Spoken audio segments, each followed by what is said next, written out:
옛날 어느 조용하고 한적해 보이는 시골 마을에 이진사 어르신이 살고 계셨답니다. 이 어르신으로 말할 것 같으면 뼈대 있는 가문에서 태어난 귀한 외아들이셨죠. 온 집안의 기대를 한 몸에 받았지만 글쎄요, 과거 시험과는 영 인연이 닿질 않았습니다. 젊어서 속과에는 어찌어찌 합격하셨으나 벼슬길로 나아가는 대과 시험에는 번번이 미끄덩하고 낙방하기를 수십 년, 머리가 하얗게 새고 허리가 굽을 지경인 60이 넘도록 책상 앞을 떠나지 못하셨답니다. 벼루는 달아 반들반들, 붓은 몽당붓이 다 되었지요. 이루지 못한 관직의 꿈이 너무나 간절했던 이진사 어르신은 눈에 넣어도 아프지 않을 늦둥이 외아들에게 모든 희망을 걸렀습니다. 내 못 이룬 꿈, 우리 아들이 꼭 이뤄다오. 하고 매일같이 바라셨죠. 아버지의 간절함을 아는지 모르는지 아들은 또 머리가 좋았던지 아버지처럼 속과에는 큰 어려움 없이 덜컥 합격해버렸습니다. 이럴 수가. 이진사 어르신은 덜컥 겁이 났습니다. 아니, 기뻐해야 할 일인데 걱정부터 앞섰죠. 에고, 저 녀석이 벌써부터 세상 재미를 알아버리면 어떡하지? 하는 생각이 머릿속을 떠나지 않았습니다. 행여나 아들이 속아도 별거 아니네 하고 자만심에 빠져 공부는 뒷전이고 매일같이 기방에 드나들며 어여쁜 기생들에게 홀딱 빠져버릴까봐 밤잠을 설칠 지경이었습니다.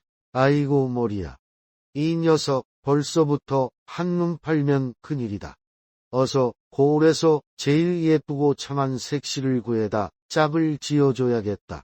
그리하여 이진사 어르신은 불이 나게 중매 할머니를 불러 닥달했습니다. 이 마을 저 마을 다 뒤져서라도 한 달 안에 꼭 참한 며느리감을 찾아오시오. 그야말로 번갯불에 콩 볶아 먹듯 아들의 혼사가 급하게 치러졌답니다. 허허, 그런데 세상 일이 참 묘했습니다. 아들이 기방 출입할까봐 노심초사하며 서둘러 짝을 맺어준 것인데 결과는 이진사 어르신의 예상과는 완전히 딴판으로 흘러갔습니다. 복덩이 며느리가 들어와 아들의 마음을 다잡아 주리라 믿었건만 오히려 그 며느리가 아들의 혼을 쏙 빼놓는 장본인이 될 줄이야 누가 알았겠습니까? 아들 녀석은 그야말로 신망의 꿀단지라도 숨겨둔 듯 했습니다. 새벽동이 트기가 무섭게 신부 방문을 열고 쏙 들어가서는 해가 중천에 떴다가 서산으로 넘어갈 때까지 나올 생각을 안 했습니다. 서책들은 책장에 곱게 꽂힌 채 먼지만 수북이 쌓여갔고 벼로의 먹물은 바짝 말라붙었으며 애써 관리하던 붓은 털이 뻣뻣하게 굳어버렸습니다. 방 안에서는 그 읽는 소리 대신 두 젊은이의 웃음소리만 간간히 새어나왔지요. 이진사 어르신은 마당을 서성이며 애꿎은 헛기침만 큼큼 내뱉거나 아들 방 쪽을 흘깃거리며 깊은 한숨을 내쉬기 일쑤였습니다.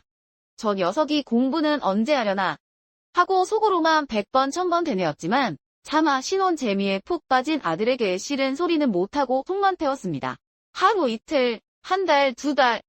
시간이 흘러도 아들은 여전히 신부에게 푹 빠져 헤어나올 기미가 보이지 않았습니다. 이제는 대과 시험이고 뭐고 다 잊어버린 사람처럼 보였습니다. 이진사 어르신의 야심찬 계획은 그렇게 허무하게 빗나가고 만 것이었습니다.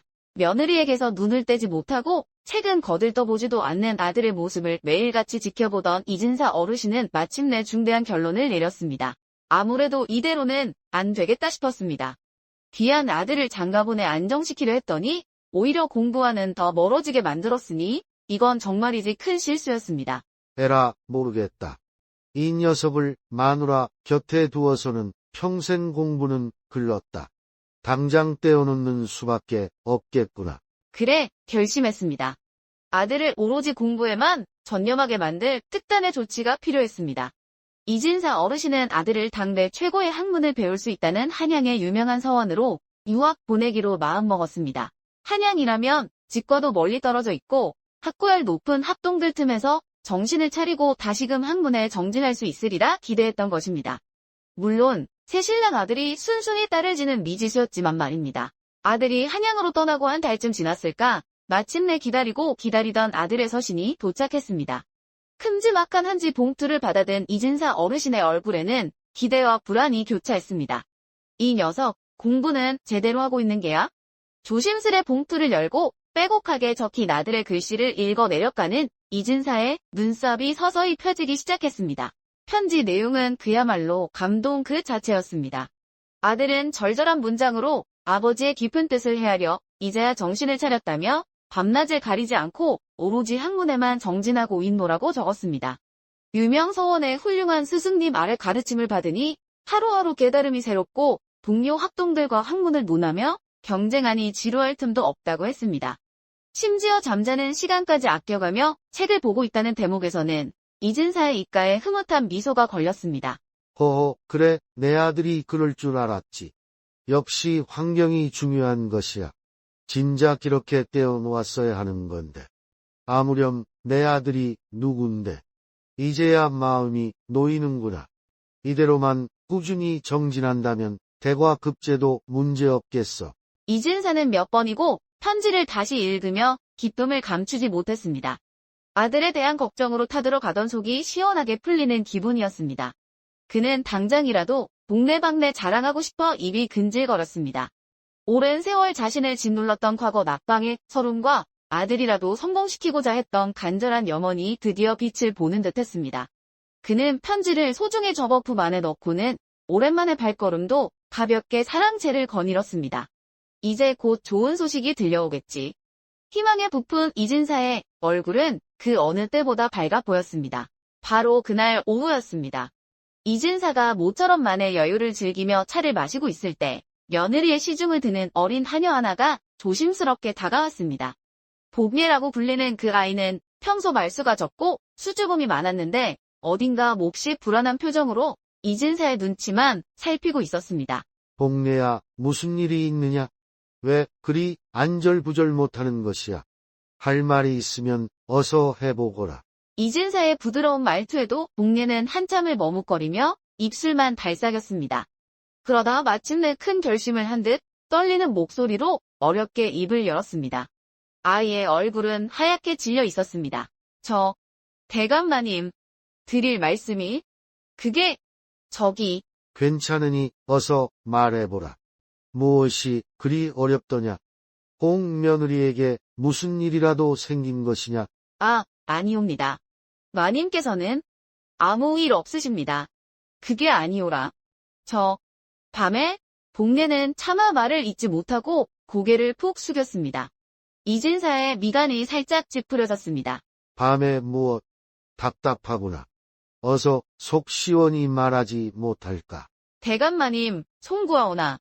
도련님께서 한양으로 가신 뒤로 세아씨 마님께서 밤마다 몰래 어떤 사내를 만나는 것 같사옵니다.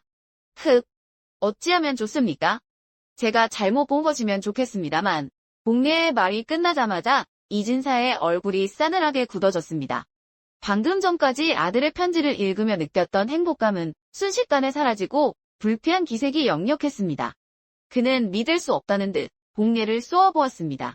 내 인연 지금 제정신으로 하는 소리냐?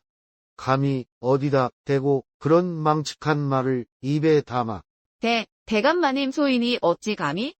허나 밤중에 아씨방에서 이상한 소리가 들리기도 하고 그림자가 비치는 것을. 닥치거라. 그 아이가 어떤 아이인데 내가 직접 고르고 고른 참하고 현숙한 며느리다. 지아비밖에 모르는 순진한 아이에게 내년이 헛것을 보고 듣고 와서 이따위 추잡한 헛소문을 퍼뜨리는 게냐. 어서 썩 물러가. 이진사는 버럭 소리를 지르며 찻잔을 탁 소리 나게 내려놓았습니다.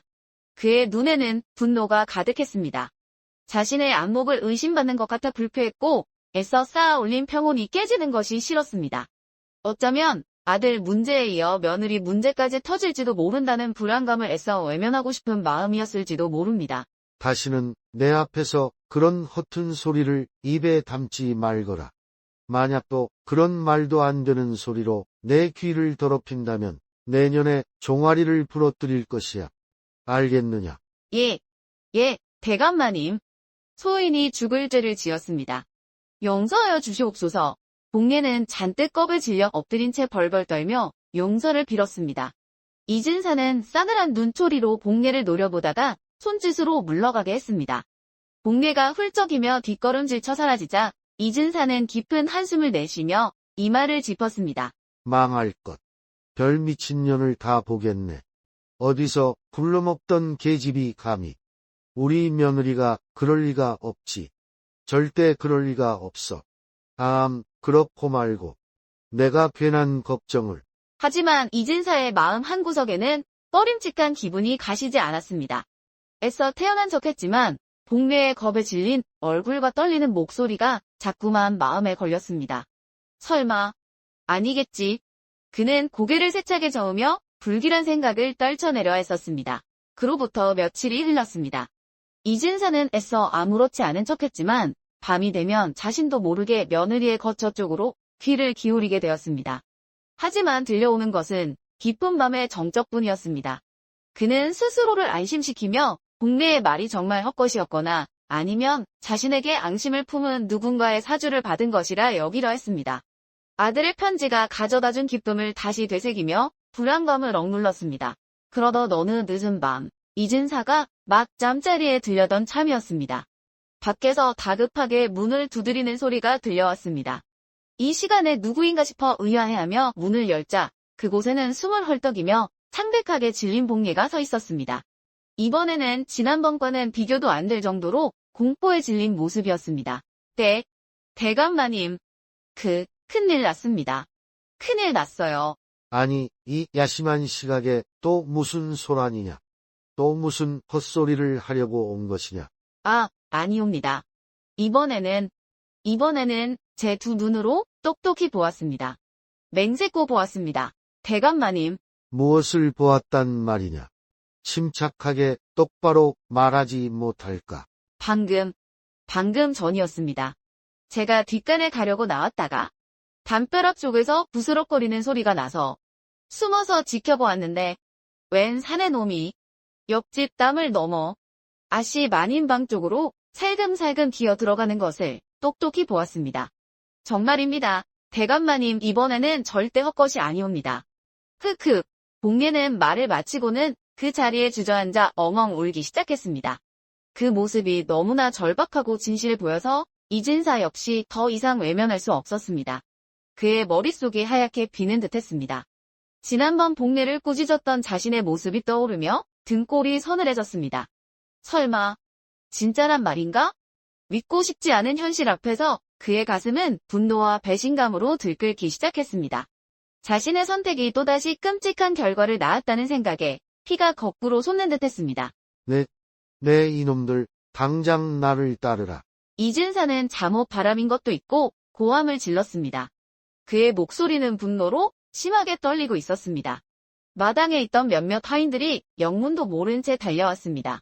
몽둥이를 들어라. 어서. 저 빌어먹을 년의 방으로 간다. 감히 내 집에서, 내 며느리의 방에서 이런 천인공노할 짓을 벌이다니. 이진사의 얼굴은 시뻘겋게 달아올랐고 눈은 분노로 이글거렸습니다. 그는 앞장서서 며느리의 방문 앞으로 달려갔습니다. 잠에서 깬 하인 몇 명이 어리둥절한 표정으로 몽둥이를 들고 그 뒤를 따랐습니다. 순식간에 집안은 아수라장이 되었습니다. 깊은 밤의 정적을 깨고 이진사의 고함 소리가 날카롭게 울려 퍼졌습니다. 이 안에 있는 더러운 놈이 누구냐? 하늘 무서운 줄 모르고 이 무슨 추악한 짓이냐? 당장 튀어나오지 못할까? 내 이놈을 당장 내 손으로 때려 죽여 그 죄를 물을 것이다. 썩 나오너라. 이 요망한 것들아. 며느리의 방문 앞에서 터져나온 이진사 어르신의 노후성은 깊은 밤의 정적을 갈기갈기 찢어 놓았습니다. 살기등등한 그의 외침에 뒤따르던 하인들은 물론 곤히 잠들어 있던 집안의 다른 사람들까지 놀라 잠에서 깨어 무슨 영문인가 어리둥절하며 마당으로 하나둘씩 모여들기 시작했습니다. 순식간에 며느리의 방문 앞은 등불과 횃불을 든 하인들, 그리고 잠옷 바람의 식솔들로 북적었습니다. 모두 숨을 죽인 채 굳게 닫힌 방문 너머에서 벌어질 끔찍한 사태를 두려움과 호기심 속에서 지켜보고 있었습니다. 이놈, 아직도 숨어 있느냐? 내 직접 내 놈의 추악한 낯짝을 봐야겠다. 여봐라, 당장 문을 부숴라. 이진사가 길길이 날뛰며 하인들에게 명령했습니다. 그의 눈은 핏발이 서 있었고 턱은 분노로 딱딱하게 굳어 있었습니다. 몇몇 하인이 몽둥이를 들고 주춤주춤 문으로 다가서는 바로 그 순간 안에서 문고리 돌리는 소리가 희미하게 들리더니 굳게 닫혀있던 방문이 천천히 아주 천천히 삐걱거리며 열리기 시작했습니다. 모여있던 모든 사람들의 시선이 일제히 그 문틈으로 쏠렸습니다. 숨 막히는 긴장감이 마당을 가득 메웠습니다. 문이 열리고 희미한 등불 빛 아래 한 사내의 모습이 드러났습니다. 그는 방 안에 어둠을 등지고 서 있어 얼굴이 잘 보이지 않았지만 잔뜩 겁에 질린 듯 온몸을 사시나무 떨듯 떨고 있었습니다. 사내는 고개를 깊이 숙인 채 차마 이진사 쪽을 바라보지 못하고 땅바닥만 내려다보고 있었습니다. 그 모습이 어찌나 처량하고 초라한지 방금 전까지 그를 때려 죽이겠다고 외치던 이진사조차 순간 말문이 막힐 정도였습니다. 도대체 어떤 놈이기에 이리 뻔뻔하게 남의 집에 숨어든 것도 모자라 벌벌 떨기만 하는가? 이진사는 의아함과 더 큰 분노를 느끼며 사내를 날카롭게 쏘아보았습니다. 이놈 내 놈이로구나. 감히 여기가 어디라고. 내 놈의 더러운 발로 내 집을 더럽혀 당장 그 추악한 얼굴을 들지 못할까. 이진사가 다시 고함을 치려는 찰나 고개를 푹 숙이고 있던 사내가 갑자기 흐느끼기 시작했습니다. 그러더니 떨리는 목소리로 모두가 예상치 못한 말을 내뱉었습니다. 자, 장모님, 제가 죽을 죄를 지었습니다. 흐흐흐. 장모님, 이진사는 자기 귀를 의심했습니다. 지금 이놈이 나를 장모님이라 불렀단 말인가? 미치지 않고서야. 그는 너무나 황당해서 잠시 할 말을 잃었습니다. 주변에 모여있던 하인들과 식솔들도 술렁거리기 시작했습니다. 대체 이게 무슨 해괴한 상황이란 말인가? 모두가 어리둥절한 표정으로 이진사와 사내를 번갈아 쳐다볼 뿐이었습니다. 뭐라고? 내 이놈 지금 장모님이라 했느냐? 내 놈이 정녕 미쳤구나. 여기가 내 놈 장모님 댁으로 보이더냐? 이진사가 어처구니 없다는 듯 소리치자 사내는 더욱 서럽게 울며 앞으로 비틀비틀 걸어 나왔습니다. 그러더니 이진사 앞에 힘없이 털썩 무릎을 꿇었습니다. 그리고는 고개를 들어 이진사를 바라보았습니다. 등불 빛이 그의 얼굴을 비추는 순간 이진사는 숨을 헉하고 들이마셨습니다. 그의 눈앞에 있는 것은 낯선 사내가 아니었습니다. 잔뜩 겁에 질려 눈물 콧물 범벅이 된 얼굴, 그것은 바로 한양에서 열심히 공부하고 있어야 할 그의 외아들이었습니다. 아들아. 내가 왜 여기에? 이진사는 자신의 눈을 믿을 수가 없었습니다. 그는 충격으로 뒷걸음질 치다 하마터면 넘어질 뻔했습니다. 방금 전까지 타오르던 분노는 온데간데 없이 사라지고 머릿속이 하얗게 비는 듯한 혼란과 경악만이 남았습니다. 내 아들이라니? 그럼 저 계집이 말한 것이? 그는 떨리는 손으로 아들의 얼굴을 가리켰습니다. 너 맞느냐? 정녕 내 아들. 내 아들이 맞느냐? 한양에 있어야 할 내가 어찌하여. 아들은 아버지의 믿을 수 없다는 표정과 충격받은 목소리에 더욱 고개를 숙이고 눈물을 펑펑 쏟아냈습니다. 그는 차마 아버지의 얼굴을 마주볼 용기가 나지 않는 듯 바닥에 엎드려 흐느끼며 모든 것을 털어놓기 시작했습니다. 아버지, 소자가 정말 죽을 죄를 지었습니다. 흑흑, 용서하지 마십시오. 이게 어찌 된 일이냐? 똑바로 말하거라. 내가 왜 한양에 있지 않고 여기에 있느냐? 그 편지는 또 무엇이며? 어서 사실대로 고하지 못할까? 아버지께서 저를 한양으로 보내신 그 뜻을 어찌 모르겠습니까? 허나 저는 각시를 두고 도저히 발길이 떨어지지 않았습니다. 밤마다 각시 생각에 잠을 이룰 수가 없었고, 책을 보아도 글자가 눈에 들어오지 않았습니다. 사무치는 그리움에 미칠 것만 같았습니다. 아들은 말을 잇지 못하고 한동안 어깨를 들썩이며 울기만 했습니다. 이진사는 기가 막히고 어이가 없었지만 아들의 절절한 울음소리에 차마 더 다그치지 못하고 기다려 주었습니다. 그래서 차마해서는 안 될 짓을 저질렀습니다. 아버지께는 공부에 정진하고 있다는 거짓 서신을 올리고, 실은 한양으로 가지 않고 바로 옆집에 방을 하나 얻어 숨어 지냈습니다. 무엇이라고? 옆집에? 예, 아버지.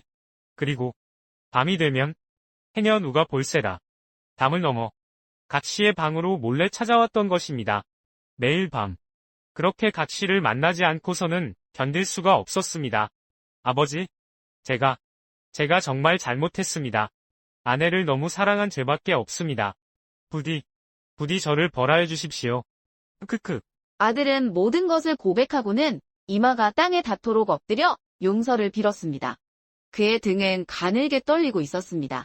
이진사는 아들의 말을 들으며 천둥 번개가 머리 위로 내리치는 듯한 충격을 받았습니다. 한심하고 어리석은 아들의 행동에 화가 나기도 했지만 그보다는 다른 감정이 더 크게 밀려왔습니다. 그것은 바로 안도감이었습니다.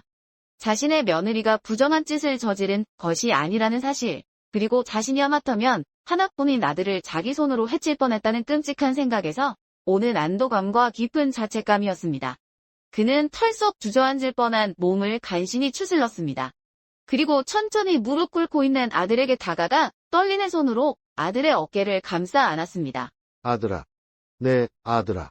아이고, 이 어리석은 내비가. 하마터면 너를. 이진사의 목소리는 물기에 젖어 있었습니다. 그는 아들을 힘껏 끌어안았습니다. 아들의 몸은 여전히 가늘게 떨리고 있었습니다. 내 이놈. 이 미련한 놈아. 애비 속을 이렇게 새까맣게 태우고 어찌 그런 엄청난 일을 꾸몄단 말이냐. 그러다 들키기라도 했으면 어쩔 뻔했어. 이진사는 아들을 꾸짖는 듯 했지만 그 목소리에는 분노보다는 안타까움과 회한이 더 깊게 배어 있었습니다. 그는 아들을 품에서 떼어놓고 눈물 어린 눈으로 아들의 얼굴을 마주 보았습니다. 오, 내 귀한 아들. 애비가 너를 오해하고 하마터면 큰일을 저지를 뻔했구나. 그래, 옛말에 이르기를 아내 사랑하기를 감주 마시듯 하라 했거늘. 감주를 아무리 많이 마신들 취하는 법이 있겠느냐. 내가 각시를 그토록 아끼고 사랑하는 마음이 이리 기쁠 줄을 이 애비가 미처 헤아리지 못했구나. 이진사는 자신의 어리석음과 아들에 대한 미안함에 눈물을 글썽였습니다. 그는 이제야 모든 것이 제자리를 찾은 듯한 기분이었습니다. 과거 급제에 대한 자신의 집착이 아들을 얼마나 힘들게 했는지, 그리고 진정으로 소중한 것이 무엇인지를 깨달은 듯했습니다. 됐다, 아들아. 이제 그만 눈물을 그치거라. 애비가 다 이해한다. 이제부터는 아무 걱정 말고 내 아내 곁에 실컷 머물러 있거라. 공부는 나중에 해도 늦지 않겠지. 그렇고 말고 어서 들어가 각시 놀란 가슴이나 달래주거라. 이진사는 환하게 웃으며 아들의 등을 두드려 주었습니다. 그의 얼굴에는 진심 어린 용서와 따뜻한 애정이 가득했습니다. 아들은 믿기지 않는다는 듯 아버지를 바라보다가 이내 감격에 겨워 다시 한번 눈물을 쏟으며 아버지에게 큰절을 올렸습니다. 주변에서 이 광경을 지켜보던 하인들과 식솔들도 그제야 안도의 한숨을 내쉬며 웅성거렸고, 한쪽 구석에서 숨죽이고 있던 봉예 역시 눈물을 훔치며 기뻐했습니다. 깊은 밤의 소동은 그렇게 한바탕 해프닝으로 끝났습니다. 이진사는 아들을 용서하고 받아들임으로써 오랜 세월 자신을 얽매였던 집착에서도 벗어나 진정한 행복의 의미를 찾게 된 것인지도 몰랐습니다. 그날 밤 소동 이후 참으로 신기한 일이 벌어졌습니다. 아버지의 깊은 이해와 용서를 받은 아들은 더 이상 아내 곁을 떠나지 않고도 마음을 다잡고 스스로 학문에 매진하기 시작했습니다. 더 이상 아내를 향한 그리움에 애태울 필요도, 아버지를 속이고 있다는 죄책감에 시달릴 필요도 없었기 때문일까요? 마음의 짐을 덜어낸 아들은 이전과는 비교할 수 없을 정도로 놀라운 집중력을 보이며 학문에 정진했습니다. 그리고 몇 년의 세월이 흘렀습니다. 마침내 아들은 당당히 대과 시험에 급제하여 그토록 아버지가 염원하던 벼슬길에 오르게 되었습니다. 아들의 급제 소식이 전해지던 날, 이진사 어르신은 뜨거운 눈물을 흘리며 기뻐했다고 합니다. 평생의 수건이 이루어진 순간이었지요. 아내를 너무 사랑했던 아들은 결국 아버지의 소원까지 이루어드린 효자가 된 것입니다. 그래서 사람들은 말하곤 한답니다. 지나친 것은 모자라만 못하다지만 때로는 넘치는 사랑이 오히려 좋은 결과를 가져오기도 한다고요. 마치 감주처럼 말이지요.